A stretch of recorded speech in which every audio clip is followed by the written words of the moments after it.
You're not even in the will, sweetheart, so I wouldn't get too comfortable at that table.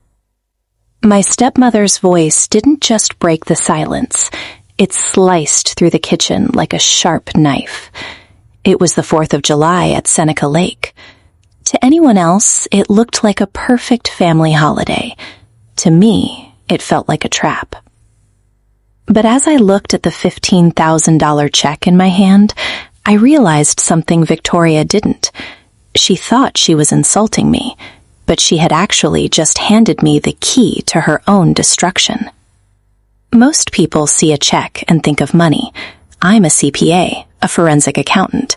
I see a check and I see a trail, and this trail was screaming that my family was hiding a massive secret. The air was thick with the smell of barbecue and lake water. Red, white, and blue streamers hung from the porch, a fake mask over a rotting family.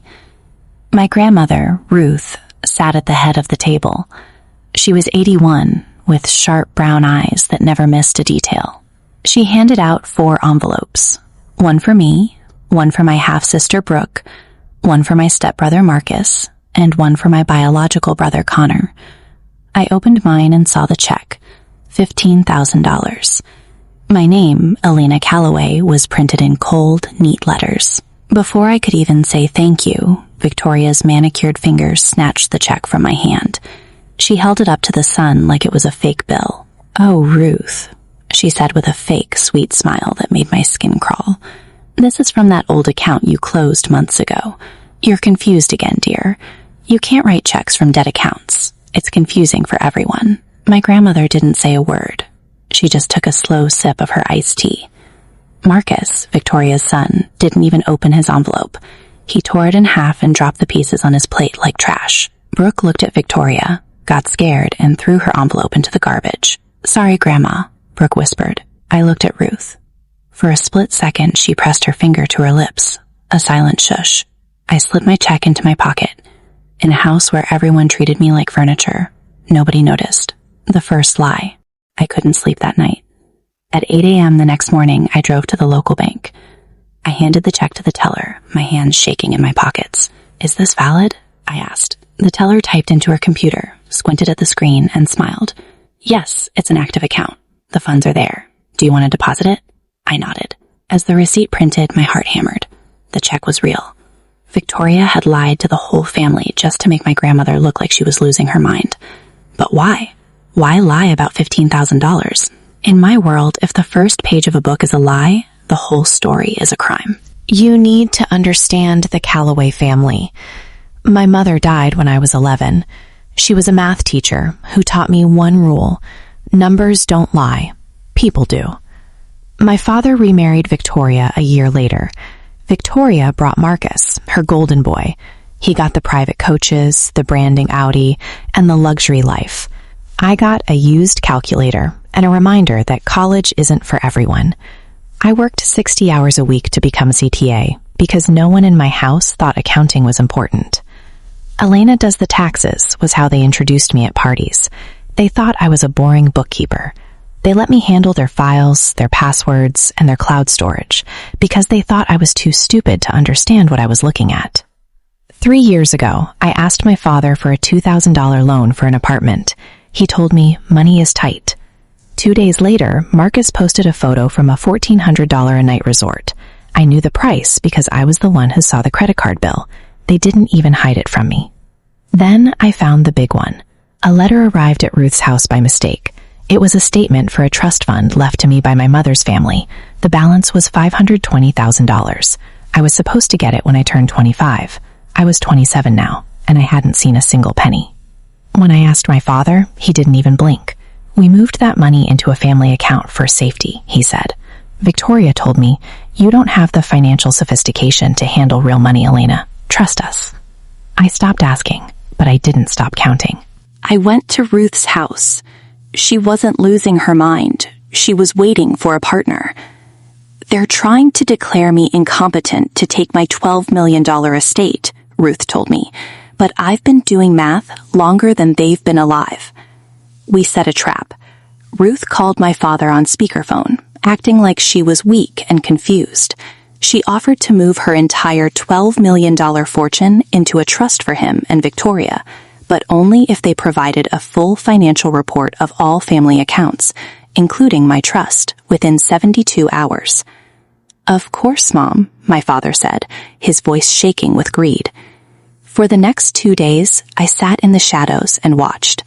Because I had set up their shared Google Drive, I got notifications every time they uploaded a file. They were panicking. They were building a lie in real time.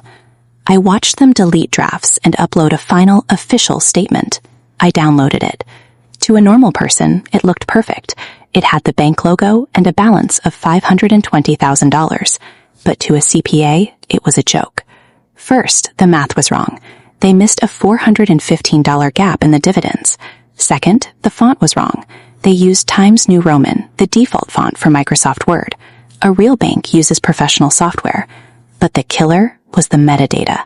I checked the file properties. Created Wednesday, 11:58 p.m. Author, Victoria's Surface Pro. Friday morning, we met at the lawyer's office. My father and Victoria walked in like they already owned the world. My father put a folder on the table. "Everything is here," he said with a smug smile. "The trust is safe. Elena's money is fine." Ruth looked at me. "Elena, put it on the big screen so I can see." Victoria leaned in and whispered, "Just show the summary, Elena. Don't be difficult." I connected my laptop. I didn't just show the summary. I showed the math errors, I showed the font difference, and then I pulled up the metadata screen. "This document wasn't made by a bank," I said, my voice finally loud and clear. "It was made on Victoria's laptop at midnight 2 days ago." The room went ice cold.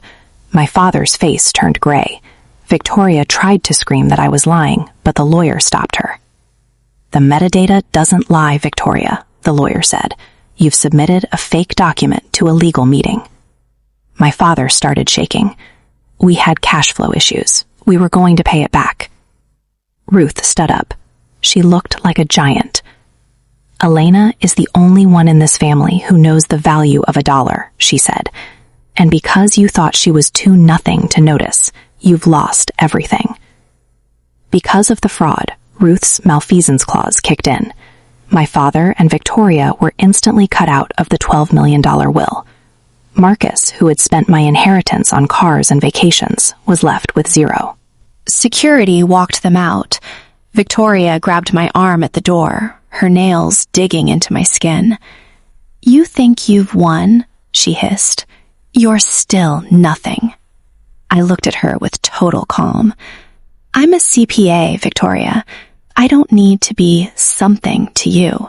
I just need to be accurate." 8 months later, my trust fund was paid back from their frozen bank accounts. Victoria is in prison for fraud. My father is on probation. I moved away and opened my own firm. My father called me last week. I looked at the phone, remembered the Sunday nights my mother spent on her spreadsheets, and I let it ring. Numbers don't lie. People do. And if you're patient enough, the numbers will always tell you exactly who's been lying and for how long. Competence doesn't need a loud voice. It just needs a spreadsheet and enough time.